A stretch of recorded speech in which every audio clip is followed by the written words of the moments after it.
Hola, soy Oscar Ramos y vamos a dar inicio al cierre del caso problema de tuberculosis. En la filmina 2 nos presenta un paciente de 45 años de edad, HIV positivo, drogodependiente de los 20 años. Usó sucesivamente marihuana y cocaína en forma inhalatoria e inyectable. Hace 18 meses recibe una herida de bala en el pulmón izquierdo. Se realiza toracotomía de urgencia, durante la cual se constata, además de la herida sangrante, con hemotórax, sangre en cavidad torácica, otras lesiones de consistencia firme, una de las cuales se biopsia. Se instala tratamiento con triple droga, recuperándose. Aclaramos que el tratamiento de triple droga es para cubrir todo tipo de gérmenes en el postoperatorio, ¿sí? Estamos hablando de una herida abierta y aclaramos también que la toracotomía es la separación de las costillas para ingresar a la cavidad torácica y poder resolver el sangrado, ¿sí? Luego, el paciente se fuga del hospital, al cual reingresa en cuadro de meningoencefalitis y se identifica Cryptococcus neoformans. La tomografía computada torácica muestra masa parailiar pulmonar izquierda. El paciente fallece. En la filmina 3 vemos dos imágenes orientativas que nos demuestra en la foto de la izquierda una imagen blanquecina, grisácea, con consistencia firme. Habría que obviamente constatarlo al tacto para ver si es friable. Además vemos el parénquima que parece una fase de hepatización gris, vemos una antrocosis lateral y en la imagen de la izquierda ya un pulmón con una masa central donde vemos múltiples lesiones asociadas a antracosis con un deterioro más progresivo producto del fijado de la pieza macroscópica. En la filmina 4 nos encontramos con dos imágenes que demuestran múltiples granulomas caseificantes con células gigantes y necrosis central. Ahora, si vemos bien la imagen, vemos que los granulomas, comparado con lo que sabemos de patología 1, no están perfectamente delineados y no hay una circunscripción definitiva, si bien la necrosis central sigue apareciendo. Filmina 5. Ahora bien, entendiendo la imagen macroscópica y microscópica que nos habla de un granuloma caseificante con necrosis central, podemos llegar al diagnóstico de tuberculosis primaria, patología que es producida por el Mycobacterium tuberculosis, que esta forma es la más frecuente y la presentación inicia a nivel pulmonar, raramente afecta a la piel, orofaringe y ganglios linfáticos. Como antecedente o como lesión primordial tenemos el foco inicial, que es el complejo de Von, que es la lesión parenquimatosa subpleural cerca de la cisura que separa el lóbulo superior e inferior, imagen que veremos con posterioridad, donde hay ganglios linfáticos grandes y caseosos próximos a la lesión. En general, los lactantes, niños inmunodeprimidos, la diseminación puede ser progresiva por cavitación, neumonía o TBC miliar. Filmina 6. En esta imagen macroscópica, en la imagen izquierda, podemos ver la panorámica del órgano en un corte, donde se ve perfectamente la lesión granulomatosa, amarillenta, bien subpleural, en el parénquima y el ganglio iliar cercano a la misma. Este es el complejo de Von, que es característico de la tuberculosis primaria, ¿sí? Diapo número 7, en la cual vemos del libro Robbins la figura 824, que nos demuestra cómo en un cuadro clásico de infección por tuberculosis, en A vemos una infección antes de la activación de la respuesta inmunitaria mediada por células, ¿sí? Donde la micobacteria hace un receptor de manosa, ingresa al macrófago alveolar y luego empieza a replicarse y a generar una bacteriemia, ¿sí? Luego, al llegar a la segunda fase, que tiene que ver con la activación y consecuencia de la respuesta inmunitaria mediada por células, vemos que la célula presentadora de antígenos y receptor de linfocitos T genera una respuesta TH1 con aumento de interferón gamma, factor de necrosis tumoral alfa, y donde la respuesta de los CD4 y CD8 es importante.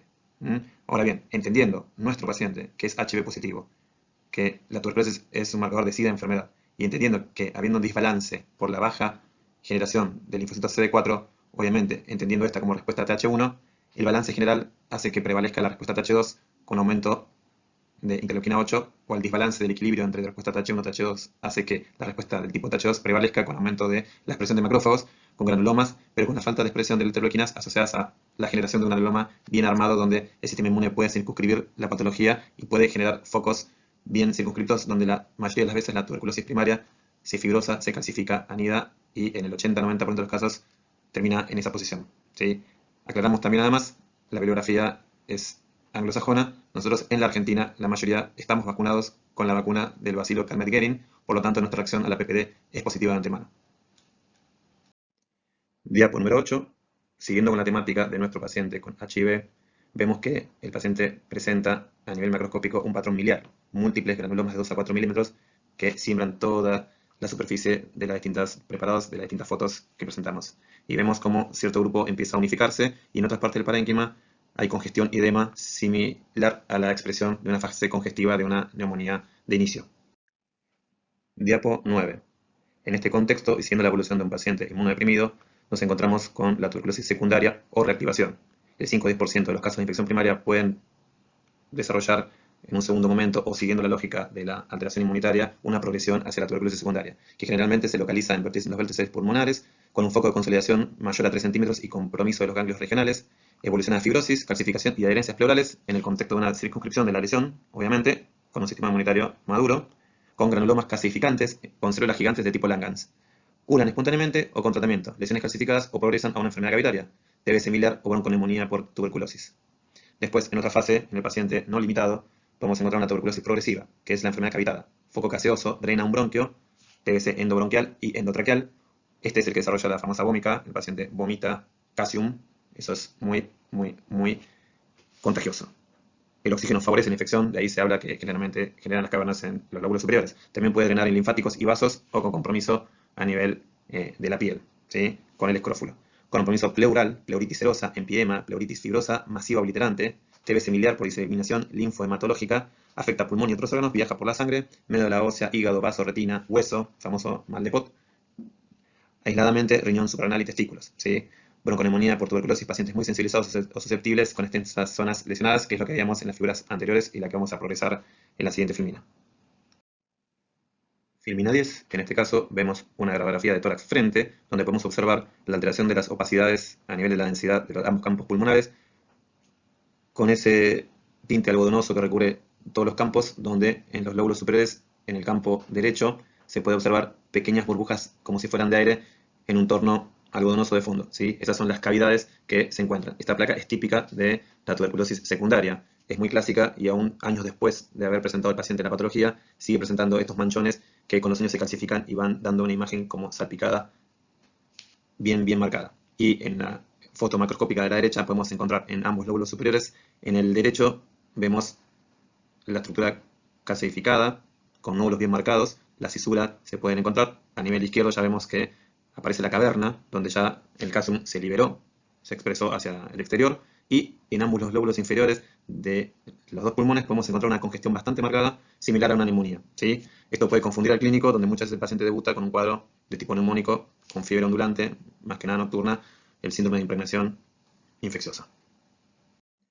En la diapo número 11, a mayor aumento, podemos ver el polo superior izquierdo, donde se denota la caverna, con una congestión bien marcada de todo el parénquima pulmonar, con focos de antracosis que están desplazados hacia el borde, producto del crecimiento de los granulomas con el Mycobacterium. Figura 12, para no olvidarnos, volvemos a ver la imagen de la célula gigante multinucleada clásica de la tuberculosis. Diapo número 13, en la cual, con la atención de Ziehl-Neelsen, podemos ver el bacilo de Koch en toda su expresión, para no olvidarnos de microbiología y tener en cuenta que volvemos a la fuente, la atención de Ziehl-Neelsen, bacilo de Koch en la imagen. Diapo número 14, volvemos a insistir con la imagen, volvemos a insistir con la afectación del parénquima pulmonar con focos gaseosos, pero con congestión generalizada de todo el tegumento a nivel de la foto que expresamos. A su vez vemos en las siguientes fotos donde se forma el tejido necrótico, calcium, con granulomas calcificantes, pero si vemos bien no hay una expresión histoarquitectural definida de las lesiones, también muy clásico del paciente HIV, ¿sí? Eso recordar la inmunodepresión como afectación, y otra vez la fotito de la atención de Ziehl-Neelsen con el bacilo de Koch. Diapo número 15. Ahora bien, ¿cuáles podrían ser los diagnósticos diferenciales por imágenes? Bueno, desde el punto de vista clínico, y ahí ya más hacia la práctica, gran importancia tiene la tuberculosis porque el médico generalista, por lo general, no lo piensa o no lo pensamos. ¿Por qué? Por la variabilidad de sintomatología que puede presentar el paciente. Por lo cual, vemos y asentamos en la filmina que hablamos de carcinoma de pulmón, de metástasis única, de micosis profundas endémicas, con síndrome de impregnación, tanto neoplásica por metástasis o un tumor de nuevo a nivel pulmonar, o la expresión de otras patologías infecciosas que también tienen cuadro de impregnación. Repasaremos en parte algunas de ellas para ir fijando conceptos. Diapo número 16, en este caso diagnóstico diferencial, metástasis secundarias múltiples. El paciente en este caso presenta metástasis de carcinoma colorectal, un adenocarcinoma clásico, que suele dar metástasis a nivel pulmonar. Recordar el tipo de circulación hematógena que presenta el pulmón y la vía de diseminación linfática que llega al pulmón, lo que lo hace un órgano receptivo a múltiples metástasis, tanto de mama, linfomas, melanomas, sarcomas en general, y los propios tumores de pulmón que pueden dar metástasis ipsilaterales o contralaterales dentro del tórax.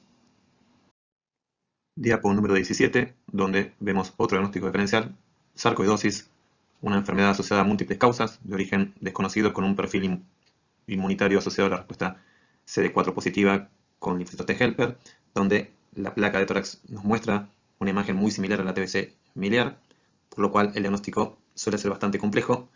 La prueba de la tuberculina, la PPD, suele dar negativa, puede tener fiebre, hay adenopatías iliares, adenopatías compresivas a nivel bronquial que pueden crear bronquiectasias, hay cuadro febril, y a nivel histológico lo que podemos encontrar son cuerpos de Schaumann, y dentro de las células gigantes multinucleadas encontramos los cuerpos asteroides, que es la foto a la derecha de arriba, que es clásica, prácticamente patognomónica de la sarcoidosis, pero a nivel diferencial es muy importante entender también que la expresión puede ser a nivel ocular, a nivel cardíaco, a nivel renal, a nivel hepático, ¿sí? Es una enfermedad a tener en cuenta, muy rara, existe y es muy fácil de confundir con una expresión de tuberculosis que ya sabemos es una gran simuladora.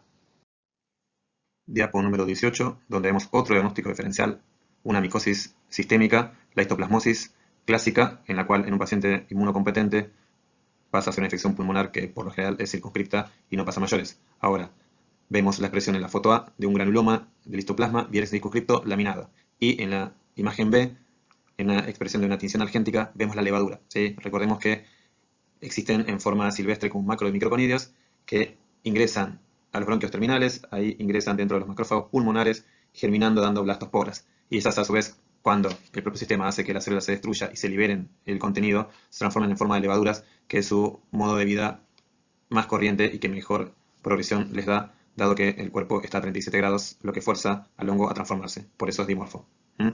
Importante como diagnóstico diferencial, también en este paciente, recordamos nuevamente, al ser HIV y ser inmunodeprimido, deja libre la evolución de esta enfermedad que puede diseminarse por vía hematógena, incluso llegar hasta la piel, e incluso en una biopsia de piel encontrar el patógeno en sí mismo.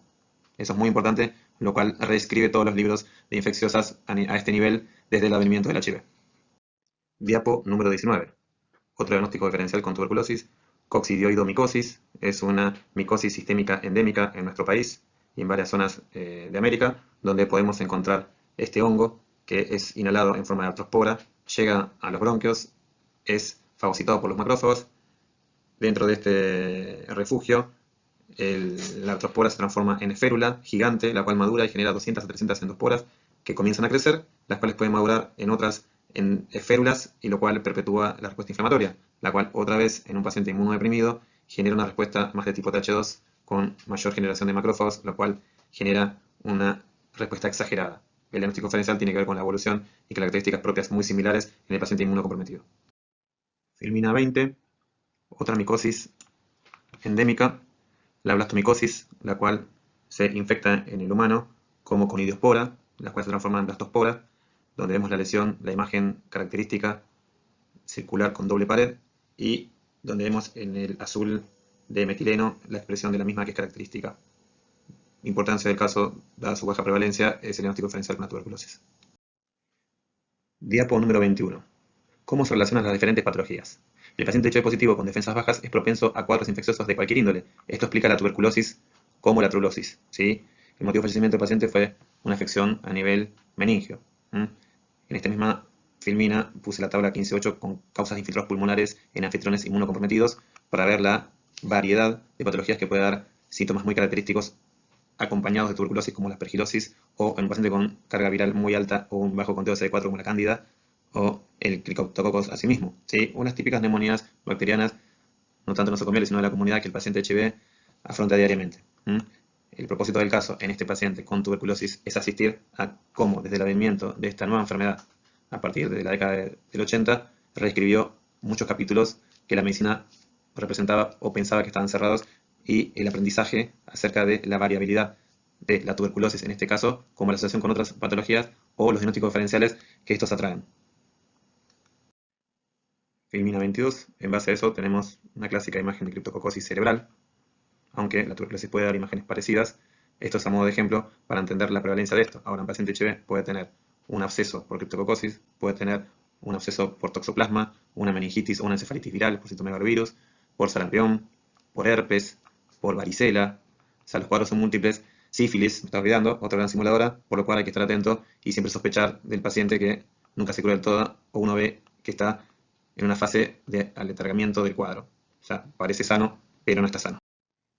Filmina 23, ahora sí, la imagen de meningitis tuberculosa, donde vemos la meningitis clásica que afecta a todo el parénquima. En la figura de izquierda a derecha, la segunda, donde vemos un acceso a nivel del sistema nervioso. Otra vez la clásica imagen del granuloma, pero otra vez no circunscrito del todo. No es un granuloma clásico, sino que es un granuloma que no tiene límites netos. Y bueno, la última imagen para reflotar sin Nielsen con el bacilo de Koch, que se ve perfectamente. Diapo número 24. En este caso vemos lesiones clásicas en piel de tuberculosis.